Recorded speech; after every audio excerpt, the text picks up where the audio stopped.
Wir hingehen. Wir haben ein Baby, wir müssen uns um die Eltern. Ihnen wurde alles verbrannt, ihnen ist nichts geblieben. Was sollen wir so?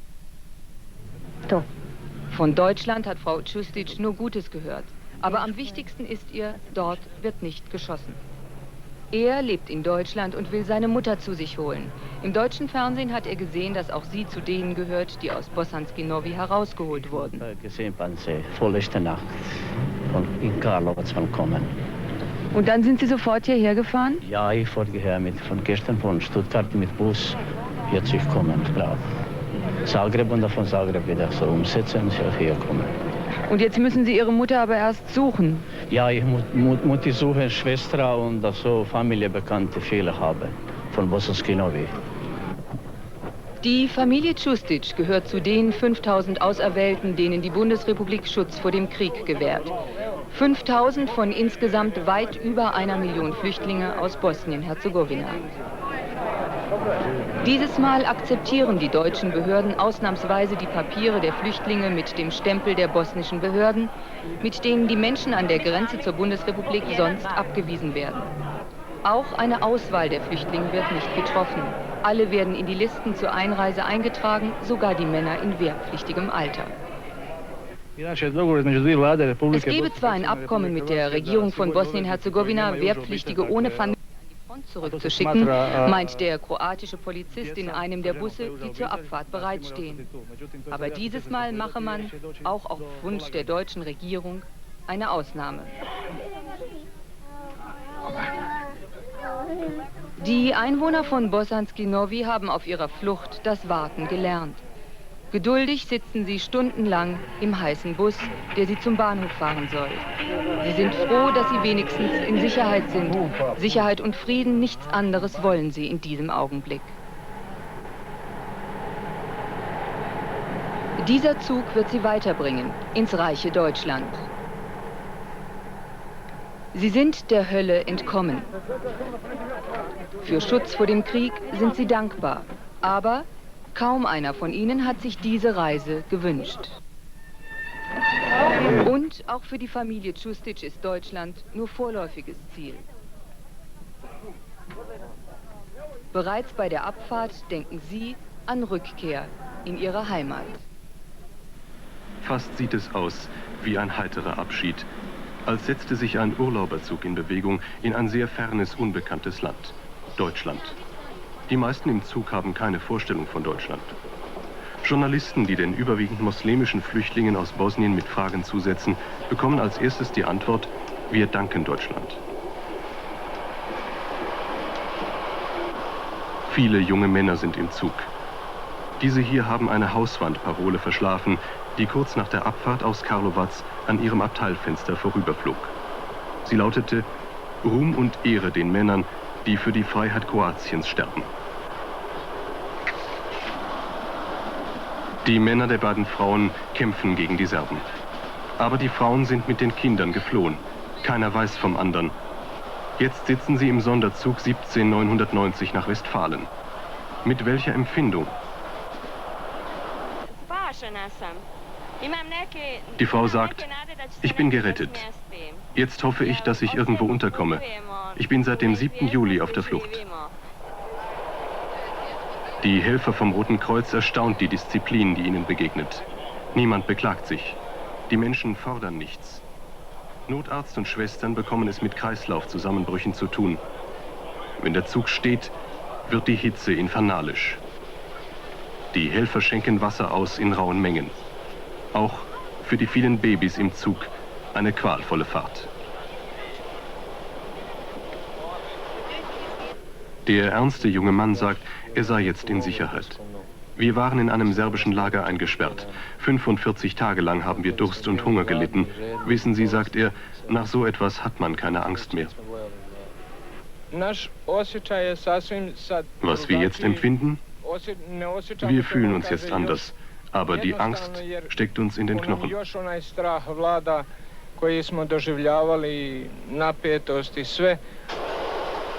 Angst? Die Flüchtlinge gehen mit ihr erstaunlich gelassen um. Noch scheint der Mut dieser Menschen stärker als ihre Verzweiflung.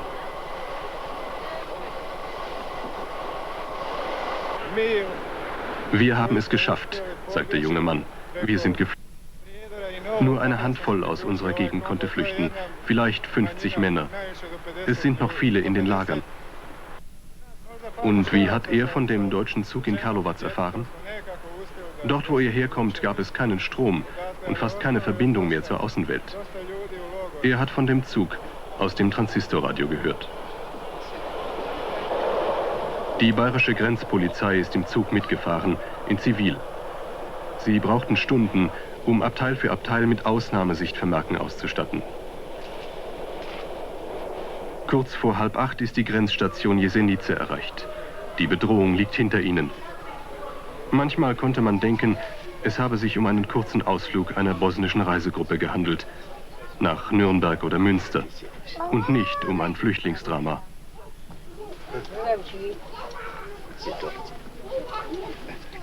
Aber jetzt, wie soll es weitergehen?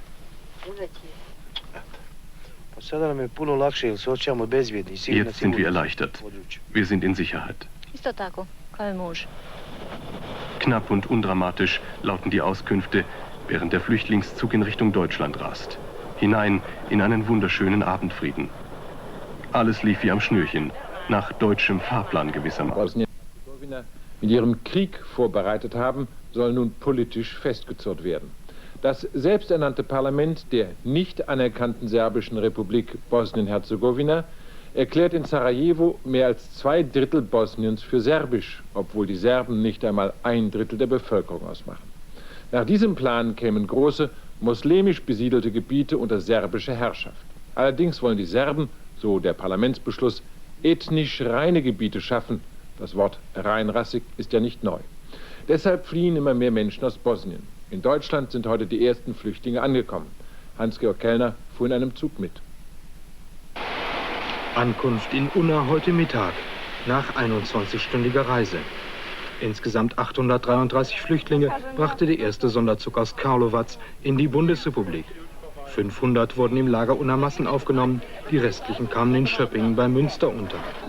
Ihr Gesundheitszustand ist nach ersten ärztlichen Untersuchungen trotz der erlittenen Strapazen überwiegend stabil. Nur 2 Stunden hatte es gestern Mittag in Karlovac gedauert, die Menschen in den Waggons unterzubringen. Dann begann die Fahrt heraus aus den Wirren des Bürgerkriegs. Wichtigste Aufgabe der 40 Rotkreuzhelfer, die Verteilung von Wasserrationen. Nach oft tagelanger Flucht aus den serbisch besetzten Gebieten, fast ohne jede Versorgung, litten viele unter akutem Flüssigkeitsmangel. Müdigkeit und Apathie zeichnet die Gesichter. 24 Stunden haben sie allein gebraucht für die 120 Kilometer vom okkupierten Bosanski Novi in Bosnien bis ins kroatische Karlovac. Ein Trek in sengender Hitze, gesichert von UN-Soldaten. Die Erlebnisse, die die Bosnier schildern, sie gleichen sich. Aufmarsch von Freischärlern, nächtlicher Terror, Todesdrohungen, Vertreibung, Deportation. 1,5 Monate, berichtet der 55-jährige Mann, sei er in einem Arbeitslager eingesperrt gewesen. Eine Tasse Tee und eine Scheibe Brot habe es pro Tag gegeben. Seine Ehefrau ist vermisst, die 4 Söhne kämpfen gegen die Serben. Wir hatten Hunger, es gab nichts zu essen, kein Wasser. Wir durften uns nicht mehr frei im Dorf bewegen. Viele sind umgekommen. Man hat sie abgeschlachtet, regelrecht abgeschlachtet. Und es wurde immer schlimmer. Wir sind dann geflüchtet. Was hat er von seiner Habe retten können? Das, was Sie da oben sehen, die Reisetaschen, das ist alles. Neben den wenigen Habseligkeiten ist den Flüchtlingen nur eins geblieben: die Hoffnung auf Rückkehr in die Heimat. Irgendwann. Es ist eine ungewisse Hoffnung.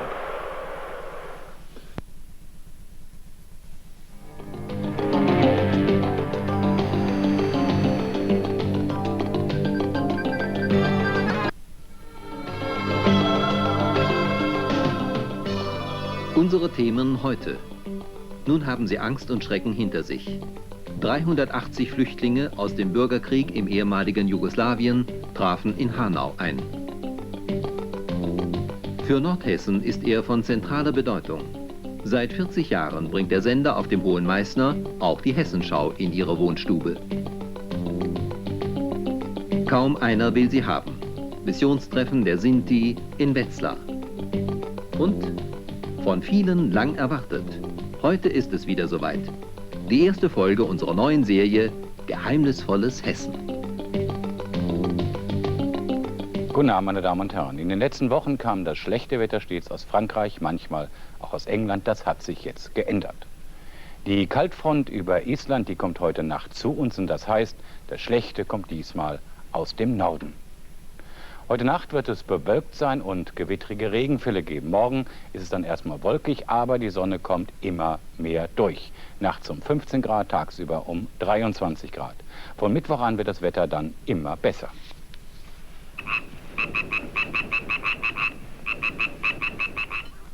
Seit Monaten schaut sich Westeuropa den Krieg im ehemaligen Jugoslawien an und tut eigentlich nichts.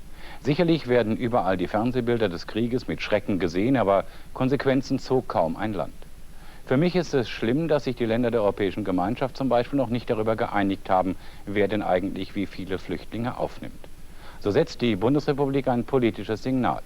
Sicher sind 5000 Flüchtlinge nur ein Tropfen auf den heißen Stein, aber es ist immerhin ein Anfang. 380 Flüchtlinge, die seit Tagen in Zügen leben mussten, kamen heute in Hanau an. Reinhard Schall war dabei. Kurz nach 9 war es soweit. Nach 15 Stunden Fahrzeit ab Karlovac erreicht der Sonderzug mit den bosnischen Flüchtlingen den Bahnhof Hanau Nord. Wegen eines Defektes mussten unterwegs sämtliche Wagen ausgetauscht werden. Die Flüchtlinge, erschöpft von der Fahrt, verängstigt vom Krieg. Ich bitte alle Reisenden, die auf den Zug steigen, das Visum vorzubereiten, da sie jetzt vorzeigen müssen.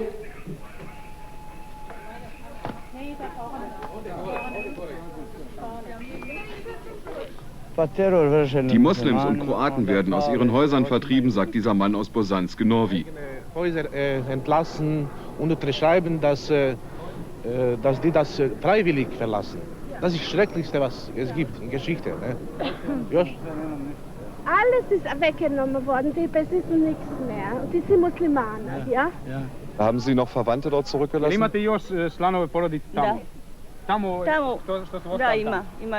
Ja, sagt sie, ihre beiden Schwäger sind noch dort und eine Schwägerin, deren Kinder habe sie schon mitbringen können. Sie hofft, dass die Eltern bald nachkommen. Können Sie mir sagen, wo der steht? Mit 90 Helferinnen und Helfern war das Deutsche Rote Kreuz Hanau am Zug. Mehrfach musste in der Nacht der ganze Plan geändert werden, da sich die Ankunftszeit immer wieder geändert hatte. Einige waren schon 24 Stunden auf den Beinen. Über den Zugfunk war die Rede von 11 kranken Flüchtlingen, allerdings, wie die Ärzte sagten, nichts Lebensgefährliches. Auch diese Frau wird sich von ihrer Kreislaufschwäche bald wieder erholen. Insbesondere die Männer aus Bosanske Novi hatten in den letzten Tagen Schlimmes erlebt. Serben hatten sie in einem Fußballstadion zusammengetrieben und erst in letzter Minute ziehen lassen. Noch einmal Verpflegung für die 510, die weiterfahren nach Magdeburg und Münster, Frischobst, Joghurt und Käse. 380 Bosnier und Kroaten, die jetzt in Hanau bleiben. Und es werden nicht die letzten sein, die nach Hessen kommen. Von 2 Millionen Flüchtlingen ist die Rede. Also mit den Unterbringungskapazitäten wird es sicher immer eng sein, das ist in allen Bundesländern so, aber das kann uns ja nicht dazu verführen zu sagen, dann legen wir die Hände in den Schoß. Ich glaube, dass durch die jetzt in den letzten Wochen aufkeimende Sympathie und die Einsicht die Zeichen der Humanität doch größer geworden sind in der Bevölkerung und auch in der Politik. Und von daher muss auch jetzt der Bund einmal die Kapazitäten freigeben und zum anderen aber auch dafür sorgen, dass das Asylverfahren auf der anderen Seite, dass das wirklich zum Funktionieren kommt. Wir haben sicherlich noch einiges an Kapazitäten, aber nur im Notfall werden wir darauf zurückgreifen können. Das ist doch schon der Notfall. Ja, ich gehe aber davon aus, dass bei weiteren Transporten zunächst die Flüchtlinge in Mittel- und in Nordhessen aufgenommen werden müssen. Wie der Regierungspräsident dezent andeutet, die Möglichkeiten im Bezirk Darmstadt sind begrenzt, wenn nicht erschöpft. Im Falle Hanau gab es eine kurzfristige Einigung mit dem Bund. In der Kaserne Hessen-Homburg wohnten unlängst amerikanische Soldaten, die zogen aus und machten so den Flüchtlingen Platz. Hier werden sie medizinisch versorgt, eine Ambulanz gibt es, hier werden sie leben. In den nächsten Wochen und Monaten oder noch länger.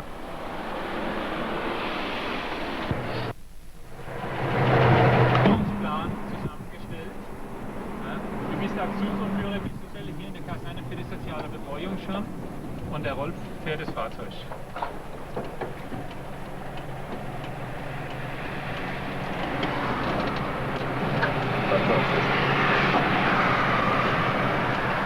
Hi, hallo.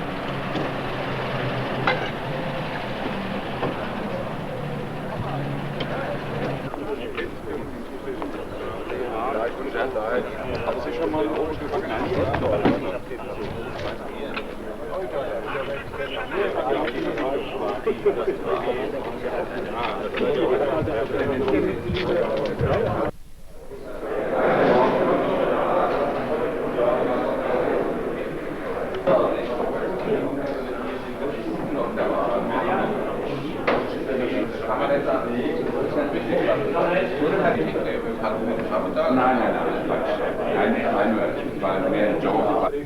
Ankunft, Übernahme und Unterbringung hier.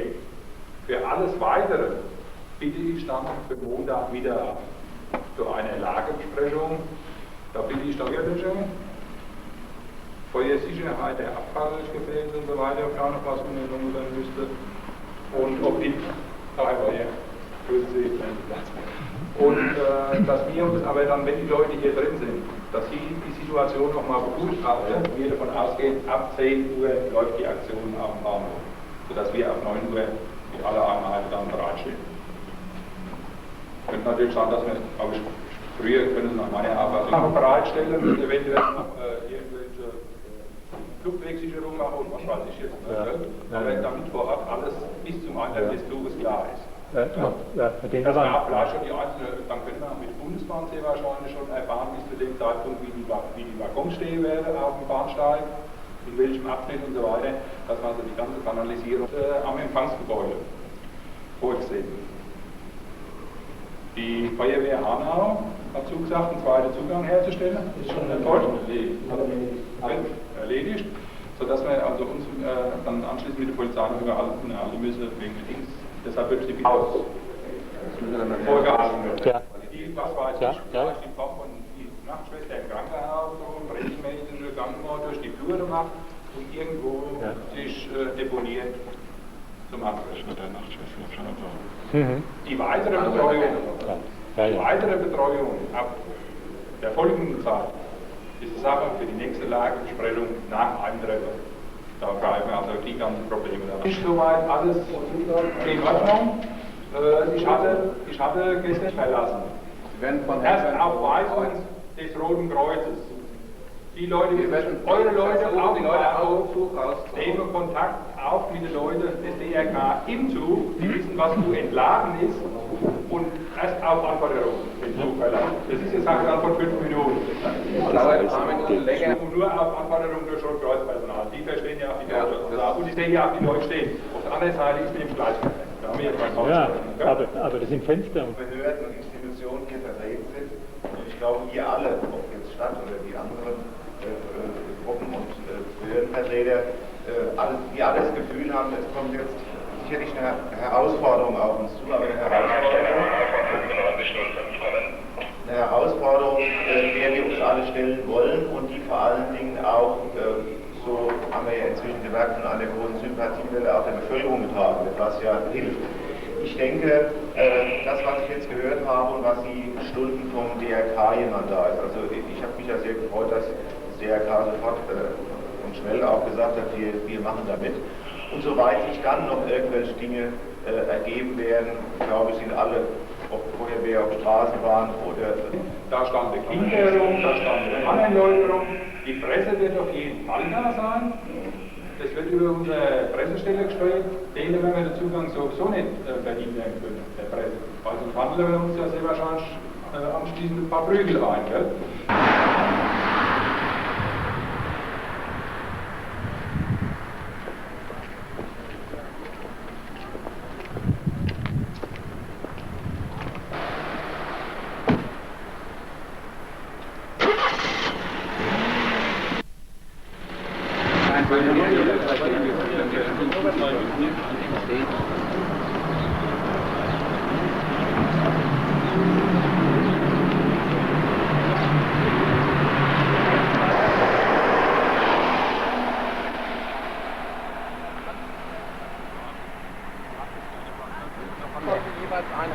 stehen und wenn man was von dann gebraucht hätte, sollte da... Ja, dann können die hinten der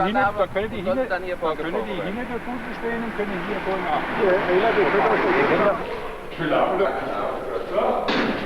Aber auf der hübschen junge Krankenschwester...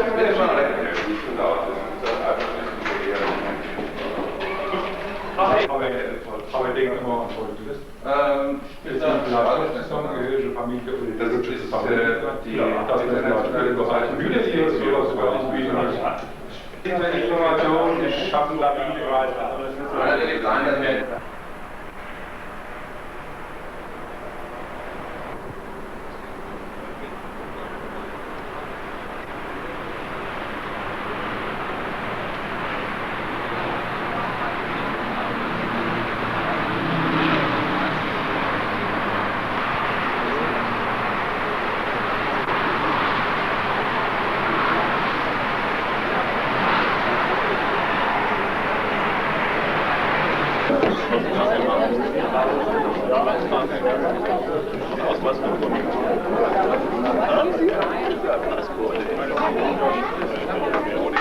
Herzlichst begrüßen hier zu unserer ganzen Geschichte. Ich bin wohl informiert über die ganze Sache, was so läuft, wie jeder Einzelne, soweit auch eurerseits. Habe aber, wie gesagt, mit der Vorarbeit nichts zu tun gehabt, aus Gründen meines Urlaubs, weil ich gestern erst so... Es war in den letzten paar Stunden war es ein bisschen so ein Hin und Her gewesen. Das wird jeder von Ihnen mitbekommen haben am Telefon. Die Zeitverschiebungen, die Informationen über die deutsche Grenze hinweg, die waren ein bisschen spärlich gewesen. Vom Funk her hat es gehabert, über den Zugfunk. Deshalb überbracht sind, fahren bei den Bussen 3 Rotkreuz-Einsatzkräfte mit in die Kaserne und bleiben auch da in der Kaserne. Weitere Einsatzkräfte ziehen auch nach und helfen dann in der Kaserne, die Leute in die entsprechenden Zimmer zu verbringen. Wir haben einen Zimmerbelegungsplan bereits vorbereitet, werden die dann auf den Zimmern registriert. Nochmal ganz kurz. Die Leitstelle mit einer Durchsage an alle eingesetzten Helfer betrifft 2 Meter Band. Betriebskanal für die ganze Aktion ist der Kanal 50. Ich wiederhole, Kanal 50. Anhang, und zwar geht es welche Presseinformationen. Sie dürfen eigentlich fast alles sagen, außer organisatorische Sachen. Das ist untersagt vom RP. Ansonsten sollte man vielleicht das noch weglassen von der Uhrzeit, wann der Zug ankommt. Was die Schreibe oder Radio oder Fernsehen bringen. Jetzt noch zum Rettungsdienst was sagen. Und zwar die Fahrzeuge, die vorziehen, werden beladen. Und da steigt auch jeweils noch ein Helfer oder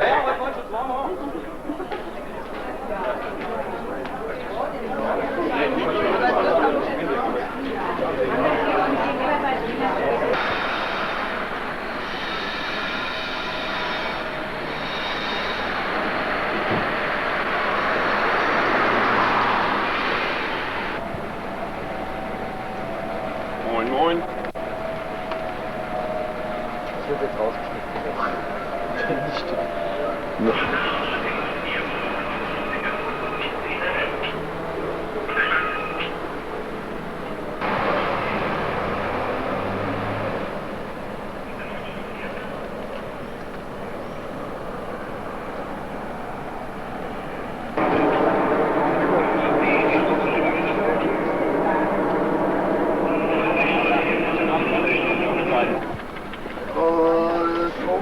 gleich. Ach, komm her.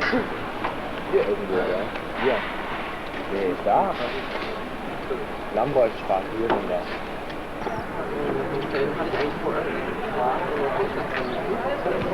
Hat das dabei, oder das da, oder was? Der war dual dabei, oder? Das ist doch gut. Oh, du Dappes.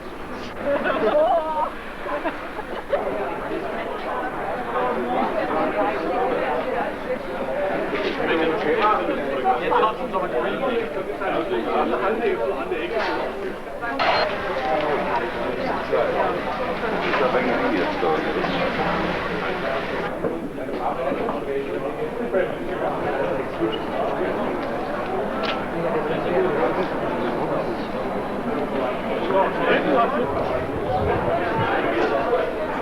meisten Leute weiter sehen, oder? Reise ist mal Kellerweide in Kotzburg hinten nochmal kurz. Dann 2 Bahnbedienstete ausgewechselt. Ja.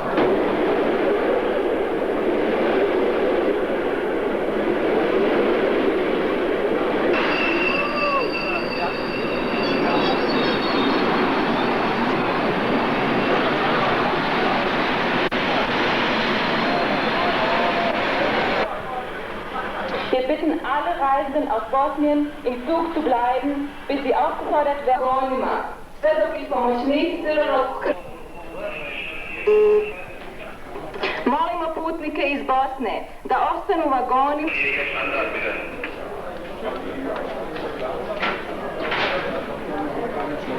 Putnike iz Bosne da ostanu u vagonima sve dok ih pomoćnici Crvenog krsta i ostali pomoćnici ne zamole da izađu iz voza.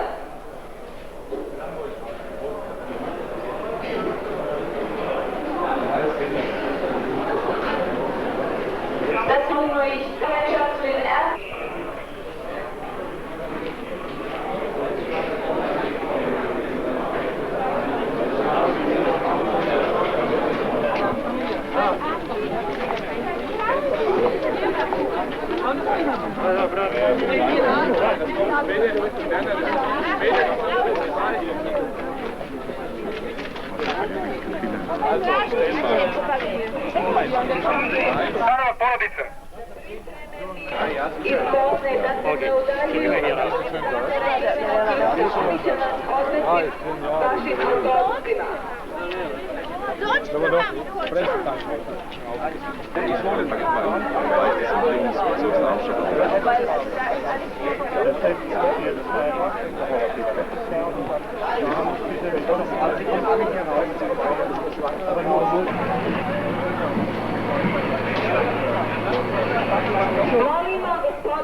Tut mir leid, ich muss jetzt vor die Kamera laufen. Organizatora, jako možda rodbina ili prijatelji čekaju na vas.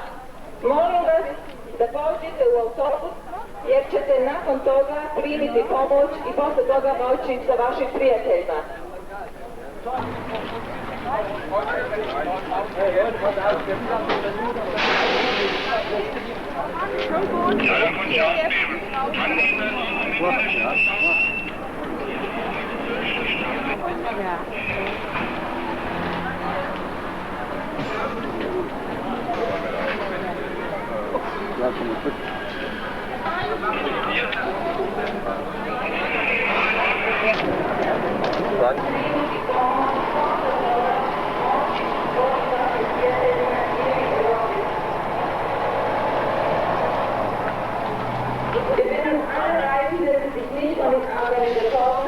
Wir haben sind zu dritt hier, ja?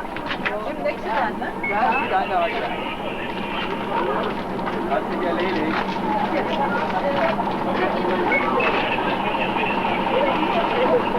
Ja, ist gut, der letzte fährt nämlich. Wir wollen ja nur, dass die Familien halbwegs zusammenbleiben. Ja, aber auch die Idu u pravcu gdje je zadnji dio voza. Tu se nalaze autobusi.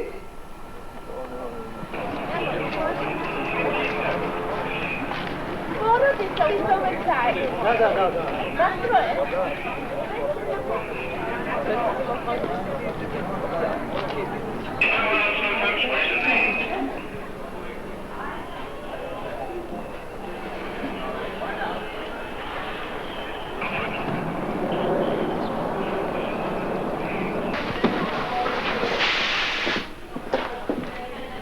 Small.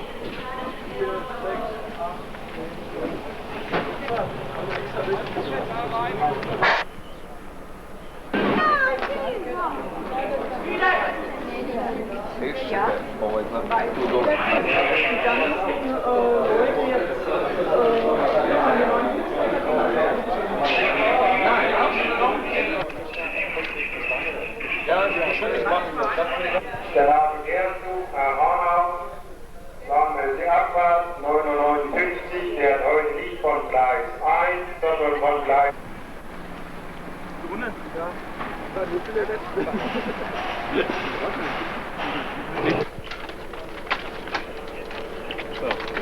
Ihr Part.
Kommt, ja? Kommt nicht.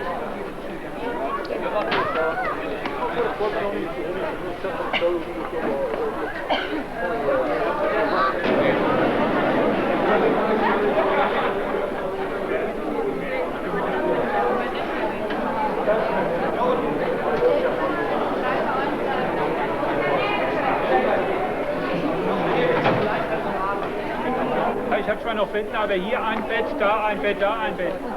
Ja, im Moment noch nicht.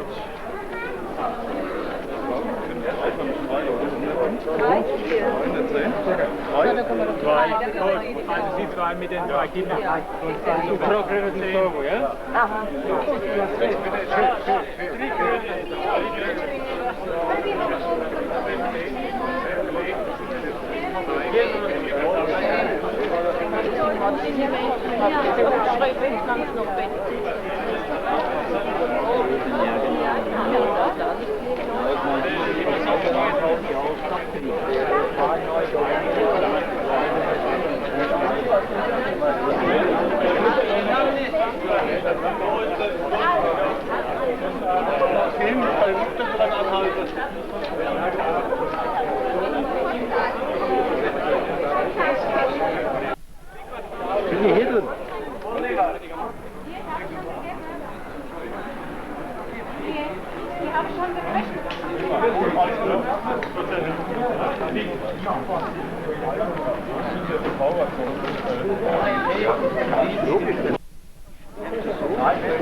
Keine Rückmeldung.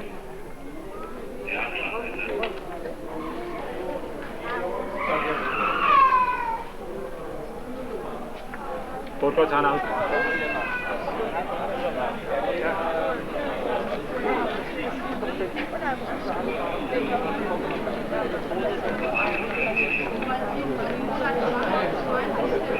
So, Ist ja noch weit stark. Ja.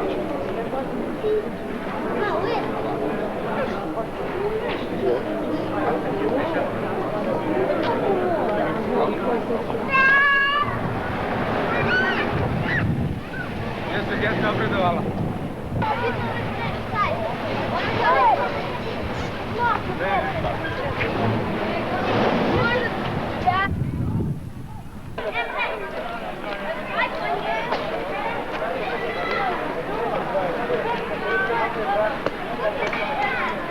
Pomalo, ja ne znam kako se kaže pomalo, znam da se malo...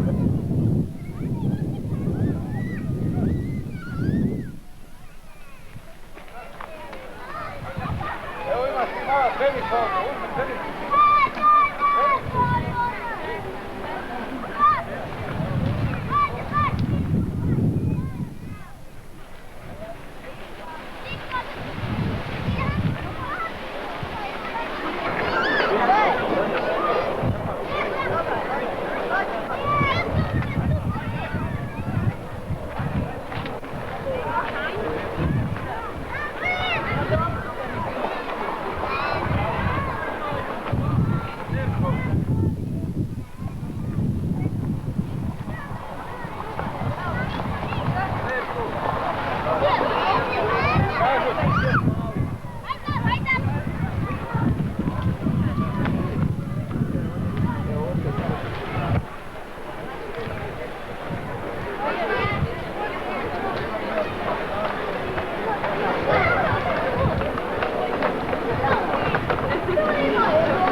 Pristala žena je da ja prelazim kako sam se obrađao. Ja sam sam Zagreb.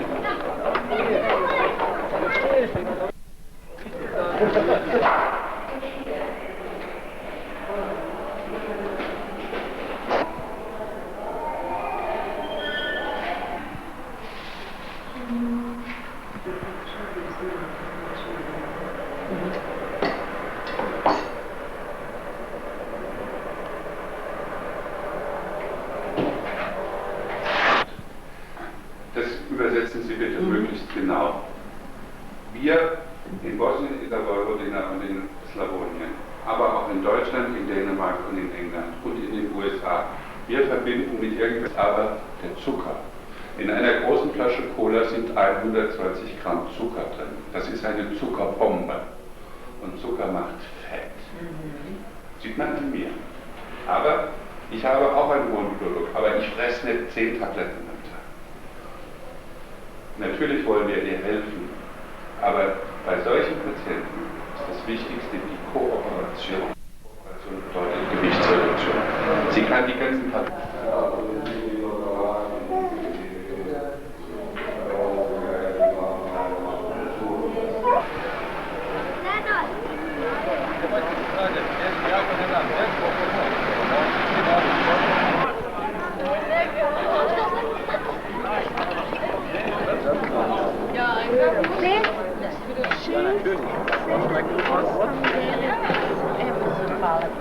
To są banki interesujące.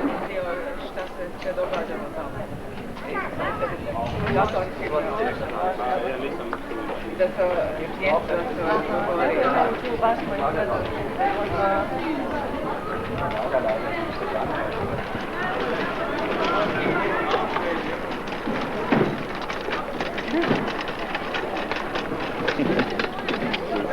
Was bist du noch gar nicht gesagt?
Ja, das ist super.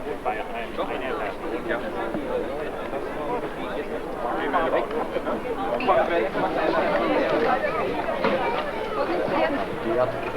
Ihr Auftrag ist Jugendbetreuung. Richtig, ja. Das ist natürlich klasse. Ja, auch, wie ist es? Wir haben gesagt, ich bin momentan noch dafür haftbar für alle Sachen, die da drin sind. Ich gesagt, wenn was verschwindet, die größten 100 Nachtbeträge, das wird ersetzt, kein Problem. Fertig. So einfach so, das war Ihnen. Und hier in Hanau musste da so ein Herz drumherum machen, um Dienst machen zu dürfen. Wir müssen da rüber. Ja, možda je to ovo se napravi stalac i ja se baci ovu marinu do cive. Tražim ja svi. Prizmi sačka. Prizmi se špomio. Verbal. Kleine Kinder. Hier ist dein Projekt. Einmal, komm mal. Ja, Leute.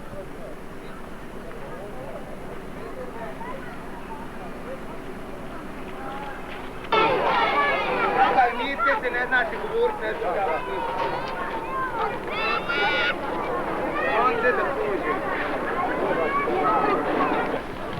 Ja ti te pa ja.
A u našem vodu su bili? Pa da, i ovo što su gore za dalje.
Ale strao sve što da mora doći nama ga potpisati da